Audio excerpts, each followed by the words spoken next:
여러분 안녕하십니까. 누리 PD입니다. 자, 정권이 부적절한 방식으로 급작스럽게 이제 교체가 됐습니다. 어쨌거나 지금 대한민국을 지배하고 있는 것은 이재명과 이제 그 민주당인데요. 여기에 이제 언론까지도 그쪽으로 다 거의 줄 섰습니다. 지금 이재명과 민주당에 대항하는 세력이라고 하면요, 국민의힘이 있지만 뭐 유명무실합니다. 물론 나름대로 애를 쓰고 있긴 해요. 그렇지만 거의 이제 효과가 없습니다. 실질적으로 국내에서는 저는 뭐 없다라고 봅니다. 우파 일각이라고 할 수 있는 유튜브가 있고 인터넷 커뮤니티가 있고 그리고 이제 집회를 이렇게 주말마다 하시는 분들, 이제 아스팔트 우파 일부가 있고 뭐 이런데요. 이들을 통해서 어떤 세력화를 한다라는 것이 지금 보시는 것처럼 거의 이제 불가능에 가까운 미션처럼 보입니다.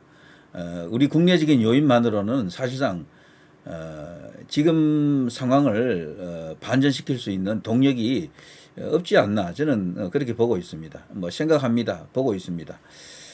자, 어떻습니까, 여러분? 자, 그렇지만 희망 없는 곳에서는 희망이 생기지 않는다 그러죠. 그래서 희망 회로를 계속해서 돌려야 될 이유가 있는 겁니다. 제가 볼 때는요, 정권이 갑작스럽게 이렇게 교체되면서 대한민국에 엄청난 위기가 지금 찾아오고 있습니다. 자, 그 뉴스만 좀 보더라도 답이 나오는데요. 그래서 외생적 변수에 의해 가지고 대한민국의 내부에서 국가 정상화를 바라는 그런 국민들과 힘이 합쳐질 때 이제 대한민국은 이제 바로 선다라고 생각이 되는데요. 그 외생적 변수 중에 유일무이한 힘이 이제 트럼프 대통령이죠.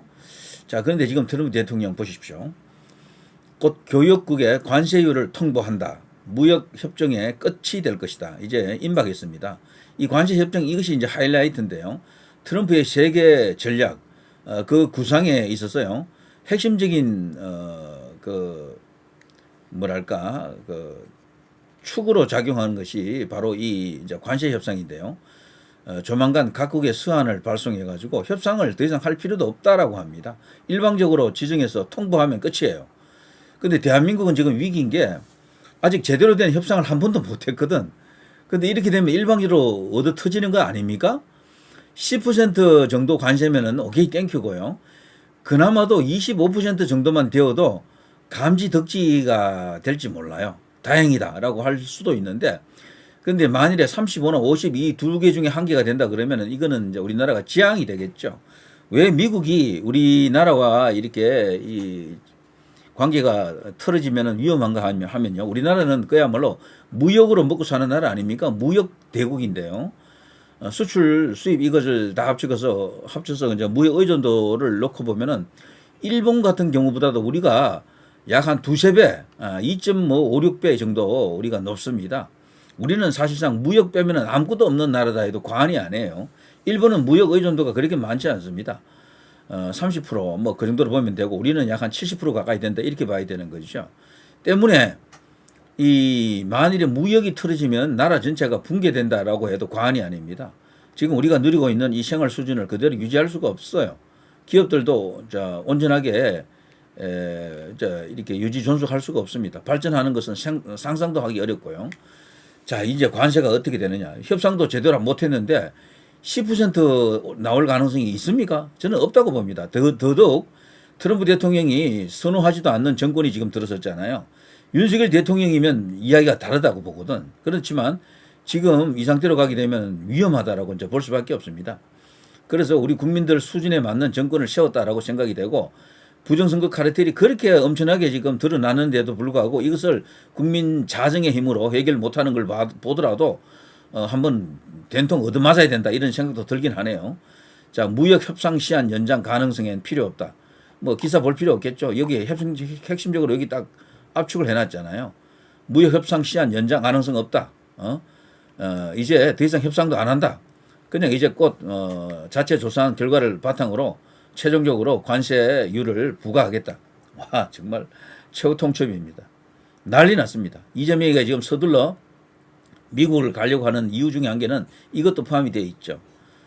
그렇지만 늦은 것 같습니다. 제가 볼 때는요. 너무 미적거리다가 자기 딴에는 천천히 뭐 하겠다라고 그랬죠. 서두르면 오히려 국익에 마이너스가 될 수 있다. 천천히 가겠다 그랬는데 그거는 트럼프를 너무도 모르는 개소리죠. 자, 트럼프 일본 쌀 부족한데 왜 미국산 안 사나? 연일 관세 압박. 일본에게도 이렇게 할 정도면 우리나라에게는 어떻게 대할지 아시겠죠? 미국 입장에서는요. 우리나라는 일본 뒤입니다. 순서가 달라요. 미국 입장에서는 한국이 더 중요한 게 아니라니까. 벌써 뭐 여러 번 그런 일이 있었죠. 예전에 에치선 라인도 뭐 그래서 나왔던 거고요. 그 밖에도 미국의 조야에서 민주당이 되든 공화당이 되든 중요도를 따지게 되면 일본은 거의 영국 다음에 들어갑니다. 굉장히 중요한 나라입니다. 근데 한국은 일본 정도 되느냐? 아니에요. 많은 차이가 있습니다. 그래서 일본에게도 이렇게 하는데 우리나라에게는 어떻게 대하겠습니까? 더더욱 정권도 지금 이재명이가 지금 가져가고 있고 미국 입장에서는 트럼프 대통령 입장에서는 오히려 판단하기가 쉬울 겁니다. 결정 내리기가 쉽다. 일본 쌀 부족에도 미국산 수입하지 않고 있다. 물론 이유는요. 일본 사람들이 입맛에 맞지 않을 수가 있어요. 미국산 쌀이. 전날엔 일본 차 무역 불공정, 미국 석유를 더 사라. 미국은 석유 수출도 하는군요. 자, 9일 상호 관세 유예 종료 앞두고 나온 충격 발언입니다. 지금 협상 타결된 나라는 영국 하나죠. 주로 이제 영미권 국가들하고는 아마 좋게 가져갈 가능성이 큽니다. 호주, 뭐 캐나다 등등이죠. 그런데 캐나다가 언제부턴가는 이상한 친중적인 요소를 띠고 있기 때문에 트럼프가 이번에는 캐나다에 대해서는 특별히 강한 어떤 프레스를 지금 가하고 있죠. 거기도 어떤 결과가 나올지 지금 궁금합니다. 자, 이런 기사들이 나갔고요. 자, 일본에게는 과연 어느 정도의 관세가 부과될 것인가? 10%를 원하는 것 같은데 10%가 아닐 수도 있겠어요. 이런 식이면 일본도. 일본이 만일에 25면 우리는 25가 아니에요.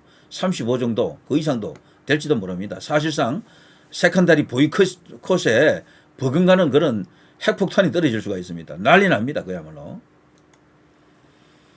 자, 그렇지만 미국은 보십시오. 뉴욕 증시 무역 합의 금리 인하 기대감에 S&P/N 나스닥 또 최고치를 지금 치고 있습니다. 트럼프라는 사람이 결코 간단하지 않음을 우리가 알 수가 있습니다.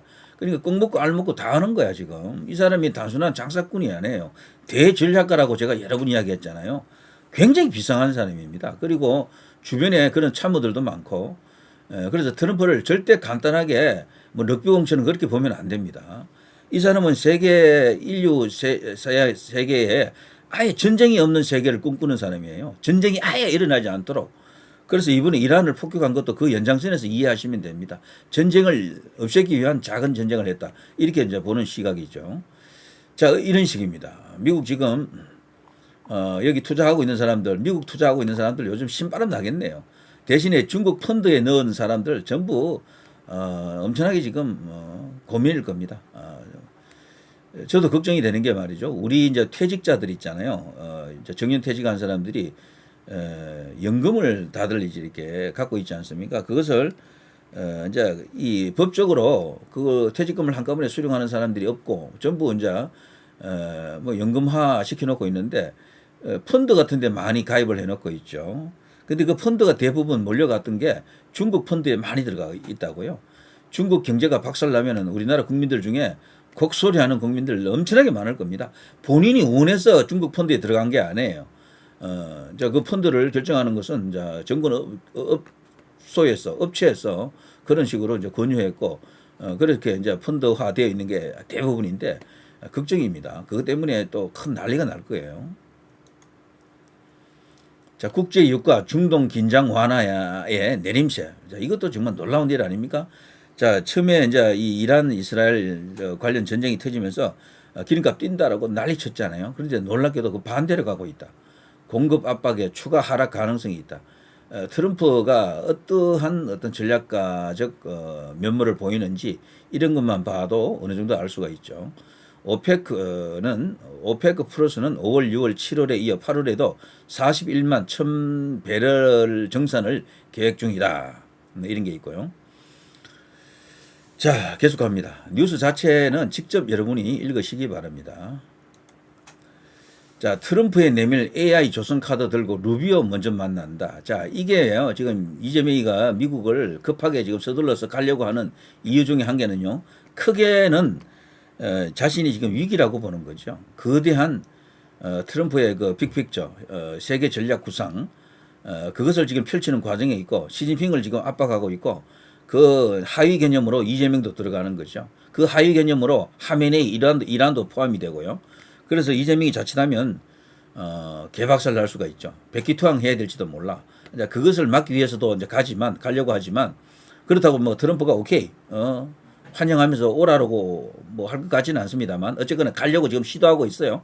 굉장히 물밑에서 지금 많은 로비가 있는 것 같습니다. 계속해서 날짜를 잡아보려고 노력하고 있고 그리고 국민을 자신에게 아주 완벽하게 분리한 그야말로 이제 죽는 어떤 호구 쪽으로 들어가지 않으려고 뭐 무던히 애를 쓰고 있다. 좀 쫄고 있죠 이재명. 이제 그런 이유도 하나 있고요. 또 다른 하나는 어쨌거나 이 관세에 관련해 가지고 그리고 또 AI 뭐 조선 이런 거대 사업들 있잖아요. 이거 관련해서 뭔가 이렇게 협상을 해보려고 하는 것 같은데 그런데 전체적으로 지금 미스매치입니다. 핀트가 지금 어긋났어요. 7월 중에 한미 정상회담을 추진한다라고 하는데 그래서 지금 현재 대미 라인을 총 풀 가동한다라고 합니다. 이 자신들의 역량으로는 안 될 것 같으면요. 보수적 인사까지도 동원해서라도 지금 트럼프하고 관계를 털려고 하고 있다라고 합니다. 자, 뭐 이런 식입니다. 이재명이 지금 발등에 불 떨어졌고요. 그런데 놀라운 것은 AI는 그렇다 치더라도 이 조선 관련해서 미국이 어마어마한 어떤 카드를 갖고 있었거든요. 물경 1,500조짜리 사업입니다. 이거를 지금 우리나라가 상당 부분 우리가 이제 얻을 수가 있었는데 트럼프 대통령이 취임하자마자 거의 최선두로 윤석열 대통령과 통화를 하면서요. 한국이 우리를 도와줘야 된다. 특히 조선, 미국이 군함을 건조를 많이 해야 돼요. 그 비용이 어마어마합니다. 그리고 군함 선박 수리 이런 것들 있잖아요. 보수 작업 이런 것을 잘할 수 있는 나라가 우리 지구상에서 대한민국 1등이거든. 선박 건조도 1등, 기술력 1등, 뭐 여러 가지 모든 게 1등입니다. 당연히 미국에서는 동맹인 한국의 그 뭐 일을 맡기고 싶겠죠. 윤석열 대통령에게 벌써 그런 제안을 했잖아요. 어마어마한 제안입니다. 그 규모가 뭐 10조, 20조짜리가 아니야. 1,500조짜리야. 1,500조. 이게 뭐 말이 됩니까? 너무도 좋은 관계였는데 이재명이가 대통령이 되고 나서 이게 지금 물 건너가는 것 같습니다. 물 건너간다. 여기 과거에도 벌써요. 트럼프도 러브콜. 1,500조 원 큰손 줄 섰다. 미국 군함 띄울 K조선. 이런 게 벌써 2025년 3월 21일 이런 기사가 있었거든요. 대선 전에는 이런 기사가 희망 섞인 기사, 보랏빛 장미 빛이 이렇게 남발했어요. 수익성 갸웃 미 군함 MRO 사업 한 조선업계 집중하는 이유는 뭐 하나오션, HD, 현대중공업, 1,500조 미국 함정시장 수혜 기대. 자, 이런 게 쫙 나옵니다. 그래 초대여가 온다. 트럼프발 미국 해군력 강화, K조선 1,500조 대여가 온다. 엄청났습니다. 이래서 말이죠. HD 현대 중공업이라든가 하나오션 같은 경우 주식도 많이 뛰었죠. 주가시장에서. 그야말로 잭팟이 터질 것으로 다들 기대했고요. 이런 관련 방송도 많이 나갔습니다.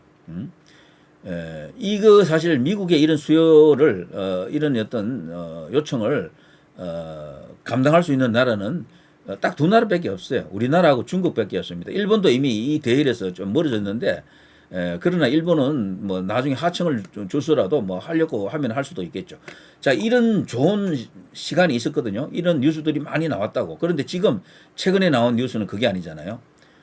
물 건너갔다라고 합니다. 한국이 HD 현대도 그렇고 하나오션도 그렇고 그 대열에서 그 이제 사업 파트너로서 탈락했다라는 충격적인 뉴스가 얼마 전에 나왔잖아요. 그런데 제가 오늘 가서 이 뉴스를 찾아보니까 그런 뉴스가 싹 사라졌어. 없더라고. 네이버에도 안 보이고 구글에도 찾아봐도 잘 없습니다. 개인이 갖고 있는 블로그 같은데 카페 같은 데는 저장이 되어 있어요. 일부. 그렇지만 뉴스에서는 싹 사라졌더라고. 놀라운 일입니다. 이것도 저는 새로운 정권이 들어선 관계로 작용하는가 싶은 생각이 들기도 하고요. 자, 아무튼 정권 하나 교체됐을 뿐인데 자칫하면 1,500조 시장 저거 놓친다. 이거까지도 감안한다 그러면 지금 우리나라가 이번에 엄청나게 지금 나쁜 상황으로 가고 있다는 것을 말해줍니다. 그 국민에 맞는 권력을 세운다. 딱 그 수준이죠. 우리나라 국민들은 민주주의 말로는 그렇게 떠들고 있지만요. 제대로 된 민주주의를 구현할 수 있는 역량이 안 되는 것 같습니다. 너무도 선동에 약하고 흑백 논리에 무너져 가지고요. 이 피하 식별이 제대로 되지도 않고 정확한 판단을 할 수도 없는 것 같습니다. 그래서요, 이쪽 이제 저쪽 좌파 쪽에 대해서는 한없이 관대하고 그 반대쪽에 있는 쪽에 대해서는 너무도 이 부적절한 어떤 그런 감정이 이제 이렇게 개입되고 나쁘게만 보는 것 같은 그런 느낌이 들죠. 자, 아무튼 지금 이재명으로서도 지금 다급합니다. 쌍코피 터지는 상황이다. 이 시진핑을 필두로 한 그 이제 부정선거 카르텔로 인해 가지고 엄청나게 지금 쫄리는 상황에다가 지금 이렇게 경제적인 관세 협정이다 뭐 미국의 이제 이렇게 거대 이제 해군 그 보강 전력 정강 사업에서 1,500조짜리 저 거대 프로젝트에서 밀려날 가능성도 있고 뭐 이래저래 피날 날이 없을 것 같습니다. 저러다가 조기에 지지율 붕괴되면서 폭삭 무너지는 것이 아닐까. 트럼프가 마지막으로 한 방 때리면은 그냥 무너질 가능성도 있다. 이런 생각이 드는데요. 자, 누리PD 김준희였습니다.